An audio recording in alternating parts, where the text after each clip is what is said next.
ఇదిగోండి ఇప్పటికి ఒక 8 బ్యాచ్ల టాయిలెట్స్ ఉన్నాయి. ఏది ఈ లారీలు డ్రైవర్లు ఆగటానికి. ఇది వీటితో పాటుగా ఇదిగో ఇంకా ఫైర్ ఇంజిన్లు నీళ్లు కడిగి పెట్టడానికి. అందరూ ఇక్కడే పడుకున్నారు రాత్రంతా. ఇదిగో సరుకులు ఇలా వచ్చాయి.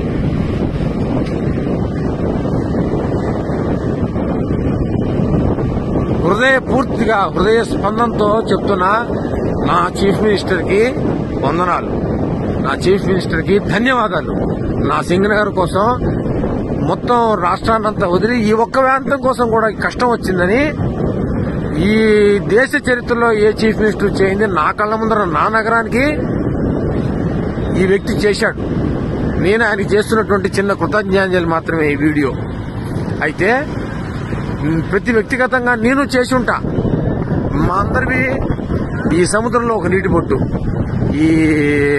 ఈ ప్రభుత్వం చేస్తోంది. మరి సెంట్రల్ గవర్నమెంట్ తెచ్చుకున్నాడో సొంతంగా తెచ్చుకున్నాడో ఇవన్నీ చూడాలి మీరు. ఇదంతా వీళ్ళందరినీ మేనేజ్ చేయడానికి ఒక్కసారి ప్రజలు వచ్చి మీద పడితే ఇబ్బంది పడకుండా ఉండటం కోసం అని తొక్కిసలాటకుండా పని. వీళ్ళు ఐడియా ఇది మిత్రులారా, ఇది ప్రభుత్వం చేస్తోంది. ఇది నాకు స్వచ్ఛందంగా ప్రజలకు తెలియాలని చేస్తున్న వీడియో. ఇక్కడెక్కడ ఎవరు టీవీ నైన్ గాని మరోళ్ళు గాని ఎవరు సాక్షి టీవీ గాని ఎవరు లేరు. ఆఖరికి టీవీ తెలుగుదేశానికి కొంత పాడే TV5 కూడా లేదు. ధన్యవాదాలు మిత్రులారా.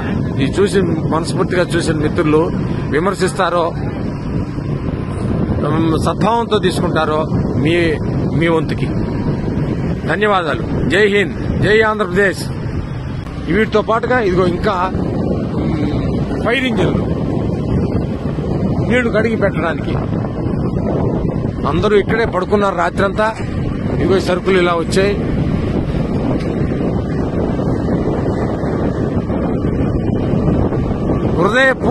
హృదయ స్పందనతో చెప్తున్నా నా చీఫ్ మినిస్టర్ కి వందనాలు, నా చీఫ్ మినిస్టర్ కి ధన్యవాదాలు.